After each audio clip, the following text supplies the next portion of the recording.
வாங்க. இந்த ட்ரெஸ்ல நீ ரொம்ப அழகா இருக்க. நிஜமாவே அழகா இருக்கேனா? ஆமா, என் கண்ணே பற்றும் போல இருக்கு.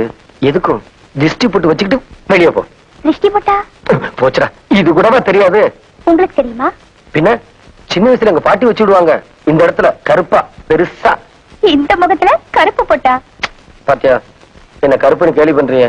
அதெல்லாம் ஒண்ணு இல்ல, கருப்புன்னா எனக்கு ரொம்ப பிடிக்கும். காக்கை சிறகினிலே நந்தலாலா, அது மாதிரி. கோமா? அப்படின்னா திருஷ்டி போட்டு நீங்களே வச்சு விடுங்க. நானா?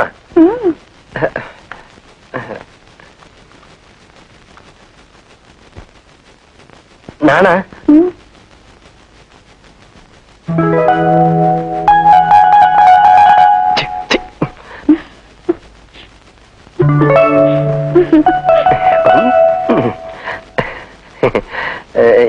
நீ பார்த்தா கூச்சமா இருக்கு, கண்ண முடிக்க.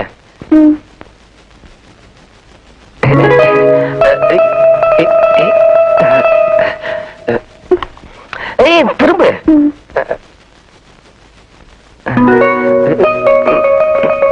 கையாடுத.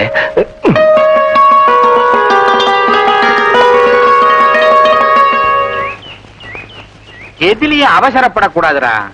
உதாரணத்துக்கு சொல்றேன், சண்டையில கூட எதிராளிய நாம குத்த போறோம், அவன் மூக்கு உடைஞ்சு ரத்தம் வரப்போகுதுன்னு மனசுக்குள்ளேயே ரசி, அதுக்கப்புறமா குத்து. அப்பதான் சண்டை கூட சுவாரஸ்யமா இருக்கும். மனசை கட்டுப்படுத்தினாதான் எந்த விஷயத்திலயும் நீ ஜெயிக்க முடியும். என்னங்க, நாளைக்கு வரையும் சொல்லிட்டு போனீங்க, அப்புறம் ஆளைய காணோம். வரலாம்னு நினைச்சேன், உடனே வந்து பார்க்க வெக்கமா இருக்கு. வெக்கம் உங்களுக்கு?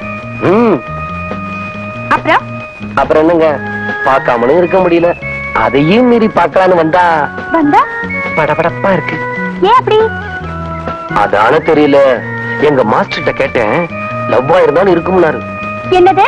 லவ் லவ் லவ்வா இருந்தாலும் இருக்கும்டா, ரொம்ப ஜாக்கிரதையா இருக்கும்னு சொன்னாரு. ஜாக்கிரதையா இருக்கிறதுனா எப்படி? புரியலையே. ரொம்ப ஈஸி. இப்ப நீ என்ன பாக்குறேன்னு வச்சுக்க, நான் உன்ன பார்க்க கூடாது. அப்புறம் என்ன, உன் கையோ காலோ என் மேல பட்டுச்சுன்னு வச்சுக்க, உடனே ரெண்டாவது போட சொல்லிடணும். 1 2 2 4 3 2 6 வேற என்ன சொன்னாரு? உடல் பலம் மட்டும் பத்தாதுடா, மனோபலம் வேணும்னு சொன்னாரு. நான் சொல்றேன், உங்களுக்கு 2 பலமும் கிடையாது. யாருக்கு? எனக்கு. சக்தி விரட்டை பந்தயமா? எங்க இந்த கைய மடக்க பாப்போம். மடக்கிட்டா நீ என்ன கேட்டாலும் நான் தரேன்.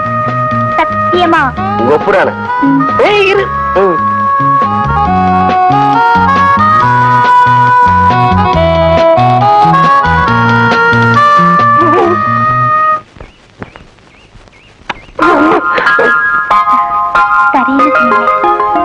தரேன்னு தான் சொன்னேன், நீ குடுக்கறதான்